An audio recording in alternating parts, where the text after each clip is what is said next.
শুক্রবার রাতে আর কি আহ, আমি হচ্ছে আমার ফ্রেন্ডের বাসায় থেকে যাই।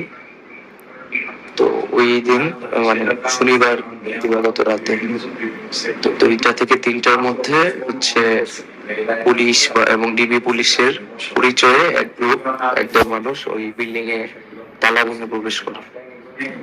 তো আমাকে আমার যারা বন্ধু ছিল ঘুম থেকে উঠিয়ে দেয়। আমি ছাদে গিয়ে অবস্থান নেই।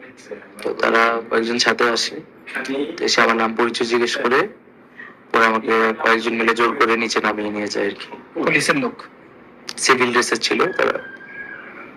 তো আমি নিচে 3-4টা গাড়ি দেখতে পেয়েছিলাম আর কি, একটা পুলিশের গাড়ি, পুলিশ বা বিজেপির গাড়ি যেটা, আর হচ্ছে মাইক্রো নর্মাল কার। তো আমাকে এর মধ্যে একটা গাড়িতে উঠানো হয় এবং উঠে হচ্ছে আমার চোখ 3-4 স্তরের কাপড় দিয়ে চোখ বেঁধে ফেলা হয়, আমার হ্যান্ডকাপ করে।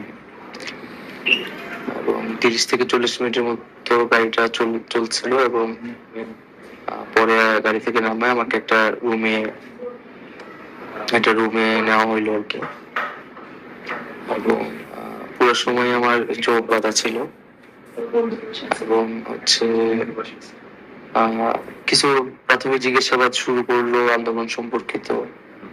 আন্দোলন কিভাবে হচ্ছে, কেন করছি, বা এত প্রাণহানির পরে আমরা কর্মসূচিকে আবার বলতে রাখছি, এর উদ্দেশ্য কি।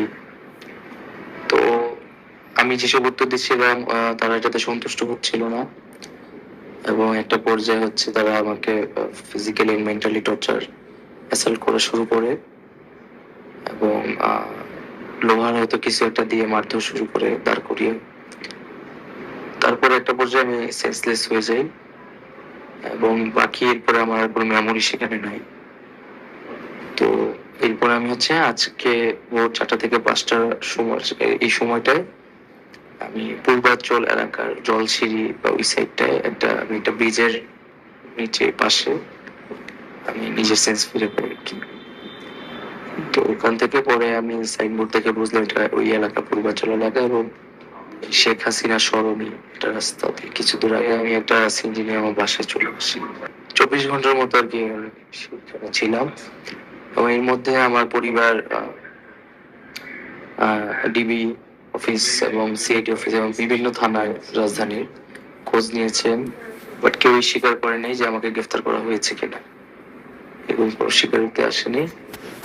তো হয়তো আমাকে গুম করার একটা চেষ্টা করা হয়েছিল আমি যাতে আন্দোলনের নেতৃত্ব বা নির্দেশনা দিতে না পারি, বা এই সময়টায় আমাকে পুরো সিনিয়রিও থেকে বাইরে রাখার জন্য এটা পরিকল্পিতভাবে করা হয়েছিল। রাষ্ট্রীয় কোনো বাহিনী করেছিল আমার কাছে মনে হচ্ছে। এবং আপনি বাসায় ফিরেছেন কিভাবে? সিএনজিতে করে?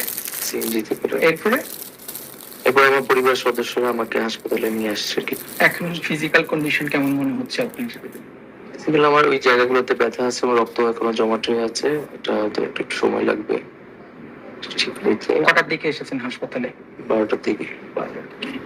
তো মেন্টালিও আমার একটা এক ধরনের ট্রমার ভিতরে আমি আছি এবং হচ্ছে পরবর্তীতে হয়তো নানামুখী চাপের কারণে তারা আমাকে ছেড়ে দিয়েছে। তো এখন এর মধ্যে তো আপনার সাথে এটা হলো, এর মধ্যে তো আজকে রায়ও দিয়ে দিয়েছে। হ্যাঁ, আমি টেলিভিশনে দেখেছি 7% কোটা এবং 93% মেধা। এটা আমার কাছে এখন স্পষ্ট না, এটা আসলে কোন গ্রেড পর্যন্ত তুমি বাঁচতে পারবে না, ইনফরমেশনটা পাইনি। আদালতে তোমাকে বিচারাধীন ছিল প্রথম ও দ্বিতীয় শ্রেণী পর্যন্ত। তো আমাদের দাবিটা ছিল সকল গ্রেডে 20তম গ্রেড পর্যন্তই, এবং এটা হচ্ছে আমরা বলেছিলাম নির্বাহী বিভাগ এবং পরবর্তীতে আইন বিভাগের কথা বলেছিলাম এটা চূড়ান্ত করার জন্য। আদালতের জায়গা থেকে আদালত এটা রূপরেখা দিয়েছে, সুপারিশ সাজেশন দিয়েছে। সরকারের কাছে চূড়ান্ত একটা সরকার ওটা বাড়াবে বা কমাবে কিনা। তো সরকারের জায়গা থেকে এখনো যদি পরিপত্র না আসা পর্যন্ত আমরা আস্থা রাখতে পারছি না।